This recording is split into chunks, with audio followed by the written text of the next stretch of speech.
ఉన్నప్పుడు మా నాన్నగారు వెంకటస్వామి గారితో చాలా సన్నిహితం ఉండే.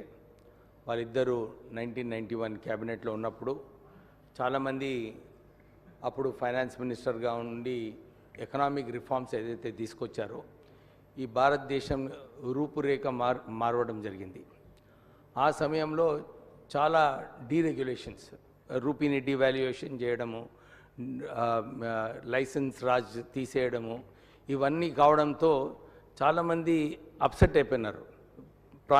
ప్రాంతాలలో కూడా ఇన్ఫ్లేషన్ పెరిగి అప్పుడు చాలామంది అవస్థపడినప్పుడు వెంకటస్వామి గారు అప్పుడు రూరల్ డెవలప్మెంట్ మినిస్టర్గా ఉండే, వారికి పోయి మన్మోహన్ సింగ్ గారికి ఇదే చెప్పారు, మీరు రూరల్ డెవలప్మెంట్ బడ్జెట్ ఏదైతే 5,000 కోట్లు ఉందో దీన్ని మీరు 25,000 కోట్లు చేయాలని చెప్పి వారి కోరడంతో వారు తక్షణమే ఇది ఒక మంచి ఐడియా ఉంది, ఎందుకంటే వారి రిఫార్మ్స్ వలన ప్రత్యేకంగా అర్బన్ ఏరియాస్లో లాభం పొందింది కానీ ప్రాంతాలలో నష్టపోయిందని చెప్పి ఇమ్మీడియట్లీ వారు బడ్జెట్ని 25,000 కోట్ల బడ్జెట్ పెంచి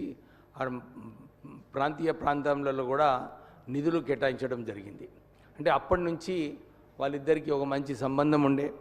అదే సంబంధము వారు ప్రైమ్ మినిస్టర్ అయిన తర్వాత మా రామగుండం ఫర్టిలైజర్ ఫ్యాక్టరీ ఏదైతే మూతబడిందో ఆ రోజులలో నేను పోయి వారికి రిక్వెస్ట్ చేశాను, సార్ మాకు 10,000 కోట్ల రూపాయలు ఈ రుణమాఫీ చేయాలి ఫర్టిలైజర్ కార్పొరేషన్ ఆఫ్ ఇండియాకి, చేసినప్పుడు ఈ ఫ్యాక్టరీ రీఓపెన్ అవుతుందని చెప్పి వారికి నేను ఎంపీగా ఉన్నప్పుడు పోయి వారికి రిక్వెస్ట్ చేయడం జరిగింది. వారు తక్షణమే వెంకటస్వామి గారిని గుర్తు చేసుకొని ఈ ఫర్టిలైజర్ కార్పొరేషన్నే మూతవేయాలి, కానీ మీ ఒక్క ఫ్యాక్టరీని ఈ సౌత్ ఇండియాలో మేము రీఓపెన్ చేస్తామని చెప్పి ఆ రోజులలో 10,000 కోట్ల రూపాయలు రుణమాఫీ చేసి మన ఈరోజు రామగుండం ఫర్టిలైజర్ ఫ్యాక్టరీ ఏదైతే వచ్చిందో దాంట్లో సుమారు 5,000 ఉద్యోగాలు కూడా కల్పించడం జరిగింది. అంటే మన్మోహన్ సింగ్ గారు ఒక విజనరీ అన్నమాట. చాలామంది అనుకుంటారు మౌనంగా ఉంటాడని, కానీ మీరు నిర్ణయాలు తీసుకుంటే వారు ప్రధానమంత్రిగా మరి ఫైనాన్స్ మినిస్టర్గా ఎప్పుడు కూడా కీలకమైన నిర్ణయాలు ఏదైతే దేశానికి మంచిదో దాంట్లో స్పష్టమైన నిర్ణయం తీసుకొని ఈ దేశాన్ని కాపాడడం జరిగింది. ప్రత్యేకంగా చాలామంది ఈ బ్యాంకింగ్ సిస్టంలో కూడా వారు ఎక్కువ నిధులు ఇచ్చి మన ఆధార్ కార్డ్ ద్వారా డైరెక్ట్ బెనిఫిషరీస్కి ఏదైతే నిధులు పోవాలనో ఈరోజు డైరెక్ట్ బెనిఫిషరీస్కి నిధులు ఏదైతే పోతున్నాయో ఇవన్నీ ఫౌండేషన్ కూడా ఆ రోజులలో మన్మోహన్ సింగ్ గారు వేయడం జరిగింది.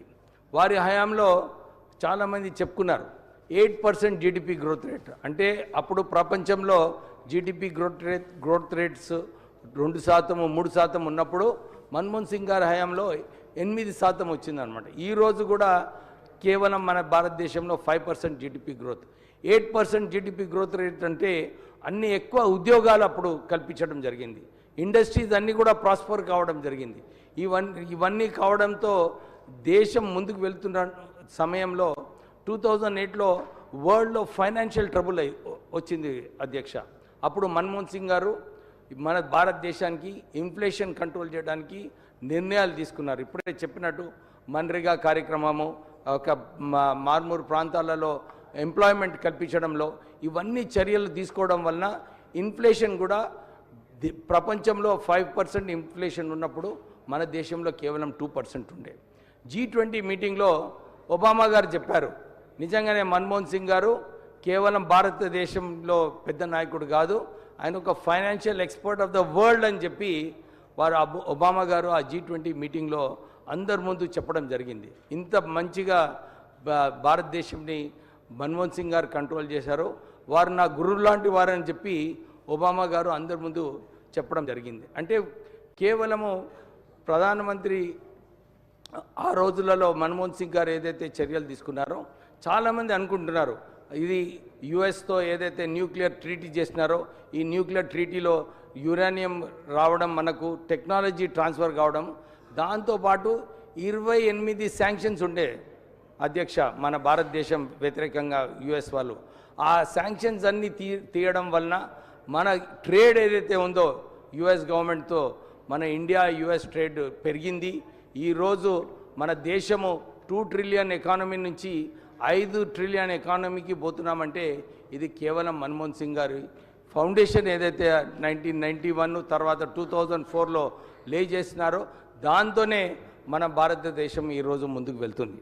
అంతేగాక ఈ 10 సంవత్సరాలలో ఫారెన్ కరెన్సీ రిజర్వ్స్ ఏదైతే సుమారు $25 బిలియన్ ఉండేనో వారి హయాంలో $330 బిలియన్ తీసుకు వెళ్ళడం జరిగింది మన్మోహన్ సింగ్ గారి ప్రైమ్ మినిస్టర్షిప్లో. అంతేగాక అందరు అనుకుంటారు ఖాళీ కేవలం ఫైనాన్స్ సెక్టర్లో మన్మోహన్ సింగ్ గారు ఒక పాత్ర వేసినారని. వినోద్ గారు అప్పుడు బీసీసీఐలో ఉన్నారు. అప్పుడు వారు పోయి మన క్రికెట్ వరల్డ్ కప్ భారతదేశంలో తీసుకురావాలంటే అప్పుడు చిదంబరం గారు ఫైనాన్స్ మినిస్టర్ ఉన్నారు. వారు ఒప్పుకోలేదు. కన్సెషన్స్ ఇవ్వాలంటే వద్దు, ఒక క్రికెట్కి ఇస్తే ఇతర స్పోర్ట్స్కి కూడా ఇవ్వాలని చెప్పి వారు వ్యతిరేకించారు. కానీ మన్మోహన్ సింగ్ గారు ఒక ముందు చూపుతోని లేదు, క్రికెట్ మన భారతదేశంలో అందరూ కూడా క్రికెట్ అందరూ ఆడుతుంటారు, ఈ క్రికెట్ని ఇక్కడ ప్రోత్సహించాలి, క్రికెట్ వలన ఇంకా ఇతర రంగాలలో మనకు బెనిఫిట్ వస్తుంది. వారు ఒక ఎకనామిస్ట్గా వారు ఒక నిర్ణయం తీసుకొని కన్సెషన్స్ ఇచ్చినప్పటికీ కూడా ఈరోజు క్రికెట్ని ఐపీఎల్ ద్వారా మన దేశానికి చాలా లాభం పొందుతుంది అధ్యక్ష. అలాగే ఇందిరాగాంధీ గారు ప్రధానమంత్రిగా ఉన్నప్పుడు 1975లో అప్పుడు కూడా ఇన్ఫ్లేషన్ ఎక్కువ ఉన్నప్పుడు మన్మోహన్ సింగ్ గారి అడ్వైజ్ ఏదైతే ఇచ్చారో ప్లానింగ్ కమిషన్లో ఉన్నప్పుడు ప్రధానమంత్రి ఆ రోజులలో ఇందిరాగాంధీ గారు కూడా వారికి పని నచ్చి వారికి ప్రమోషన్ ఇవ్వడం జరిగింది. అంటే ఎప్పుడు ఒక మంచి నిర్ణయాలు తీసుకోవడంలో ప్యాసివ్ అగ్రెషన్ అన్నమాట, ఎక్కువ మాట్లాడకుండా కానీ పని చేయడంలో నిజంగానే చాలా మంచిగా అడ్మినిస్ట్రేషన్ చేస్తూ మేమందరం కూడా పొన్నం ప్రభాకర్ గారు, రాజగోపాల్ రెడ్డి గారు చెప్పినట్టు తెలంగాణ ఉద్యమంలో మేము ఎప్పుడు కూడా ఉద్యమం చేసేటప్పుడు వారు ఎప్పుడు కూడా మాకు అంటే ఎందుకు మీరు యాజిటేషన్ చేస్తున్నారు, ఎందుకు ఇంత గడబడి చేస్తున్నారని చెప్పి ఎప్పుడు కూడా చెప్పలేదు అధ్యక్ష.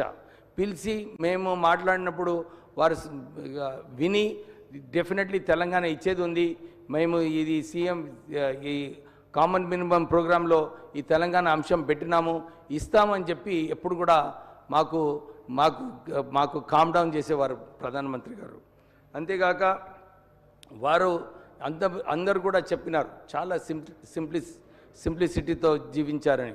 అంతేగాక చాలామంది వారితో ఎవరైతే పనిచేస్తున్నారో వారు అందరు చెప్తుంటారు, సార్ చాలా మంచి టీం ప్లేయరు, ఎవరైతే ఏది సజెషన్స్ ఇస్తున్నారో వారు తీసుకునేవారు, దేశానికి ఏది మంచిదో అదే నిర్ణయం తీసుకునేవారు మన్మోహన్ సింగ్ గారు అని చెప్పి అందరు కూడా గొప్పగా చెప్పుకుంటుంటారు. నిజంగానే ముఖ్యమంత్రి గారు ఏదైతే రెజల్యూషన్ పెట్టినారో వారిపైన భారతరత్న ఇవ్వాలి, దాంతోపాటు ఒక మంచి స్టాచ్యూ పెట్టాలని చెప్పి డెఫినెట్లీ తొందరగా చేయాలి, స్కిల్ డెవలప్మెంట్ సెంటర్ కూడా పెట్టాలి. ఇంకేదన్నా పెద్ద ఇన్స్టిట్యూషన్ ఉంటే మన్మోహన్ సింగ్ గారు అసోసియేషన్, ఎందుకంటే వారు పెద్ద ఎకానమిస్ట్, అంబేద్కర్ గారు ఏదైతే లండన్ స్కూల్ ఆఫ్ ఎకనామిక్స్లో చదివారో వారు ఢిల్లీ స్కూల్ ఆఫ్ ఎకనామిక్స్లో చదివి ఇంత వరల్డ్ లీడర్గా ఎకనామిక్స్లో వరల్డ్ బ్యాంక్లో కూడా చేసినారు. అయితే ఒక పెద్ద ఇన్స్టిట్యూషన్ కూడా వారి పేరు పెట్టాలని చెప్పి కోరుతూ ముగిస్తున్నాను. Thank you. భారతదేశ మాజీ ప్రధానమంత్రి డాక్టర్ మన్మోహన్ సింగ్ గారి మృతి పట్ల ఈ సభ తీవ్రంగా సంతాపాన్ని వ్యక్తం చేస్తూ